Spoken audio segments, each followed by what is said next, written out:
Башка жылдарга салыштырмалуу 2014 жыл Кыргызстан үчүн олуттуу окуяларга, жагымдуу маалыматтарга мол жыл болду десек болот. Бул жылы митинг-пикеттердин ордуна маданий руханий иш-чаралар, саясий чыңалуулардын ордуна конструктивдүү чечимдер менен кыргызстандыктардын эсинде калды.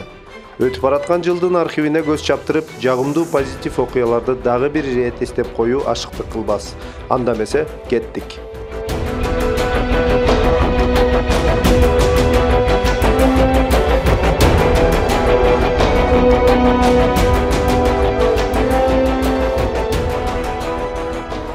2014 жылды бүткүл дүйнөлүк көчмөндөр оюну менен ачтык.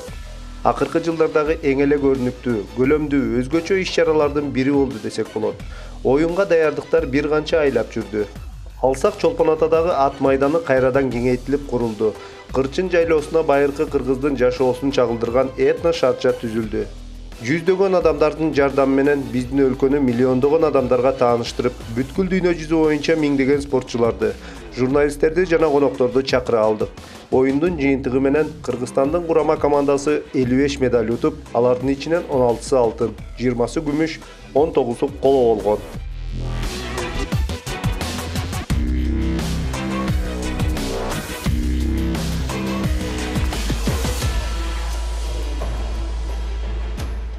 Быйылкы жыл кинематография тармагында да жемиштүү жыл болду. Режиссер Садык Шернияздын Курманжан датка тарыхый фильмин айтсак болот. Фильм дүйнөдөгү 83 өлкө менен катар эң белгилүү Оскар сыйлыгынын эң мыкты чет элдеги тасма номинациясына көрсөтүлдү.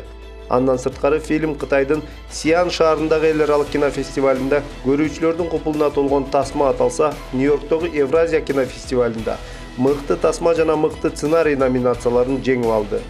Ошондой эле Лос-Анджелесте ийгиликтүү көрсөтүлдү. Жакынкы күндөрү Туркиянын Анкара жана Кытайдын Пекин шаарларында өткөрүлгөн Курманжан датка тасмасынын бет ачары аншлаг менен өткөндүгү маалымдалды.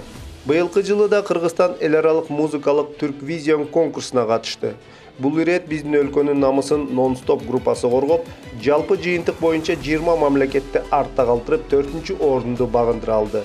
Быйылкы жылы маданий жаңылыктардын эң негизгиси болуп, Кыргыздын боз үйү жана Манастын үчилтигинин ЮНЕСКОнун адамзаттык материалдык эмес маданий мурастарынын тизмесине кириши болду. Өтүп бараткан жылы National Geographic Travel журналынын сурамжылоосу менен Кыргызстан ден соолукту чыңдоо номинациясын утуп алды. Аталган номинацияга 10дон ашуун мамлекет катышкан. Бирок Кыргызстан үчүн 80% окурмандар өз добуштарын беришкен.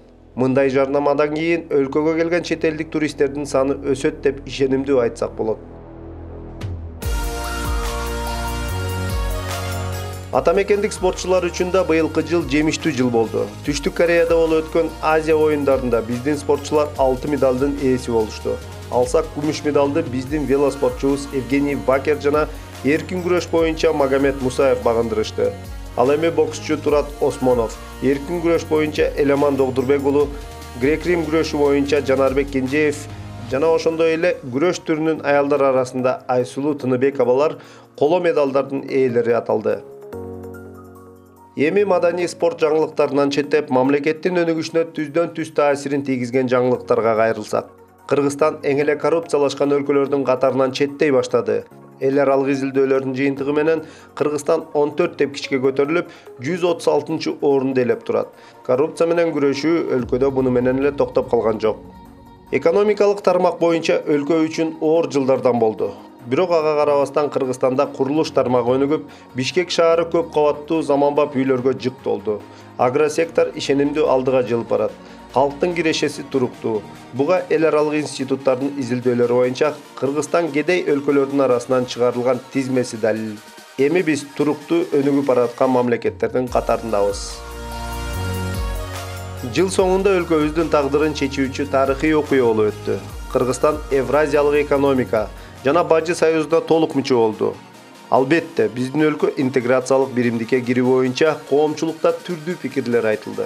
Бирок бул кадам биздеги чек ара жана экономика көйгөйлөрүн чечүүгө чоң өбөлгө болот. Бул багыт биздин жеңил өнөр жайды гана өнүктүрбөстөн, оор өнөр жайды да өнүктүрүүгө шарт түзөт. Атамекендик өндүрүүчүлөр өзгөчө айыл чарба тармагы алдыга жылышы мүмкүн. Башкача айтканда, өлкө алып сатуучулуктан өндүрүүчү, кайра иштетүү багыты менен кетмекчи. Кирип келе жаткан 2015-жыл бизди жаңы окуялар менен күтүп турат. Жогорку кеңешке болгон шайлоолор саясий айдыңда кызыктуу чыңалууну жаратышы мүмкүн. Бажы биримдигине кирүү менен бардык тармакта жаңы экономикалык өзгөрүүлөр күтөт. 2015 жаңы жылыңыздар менен.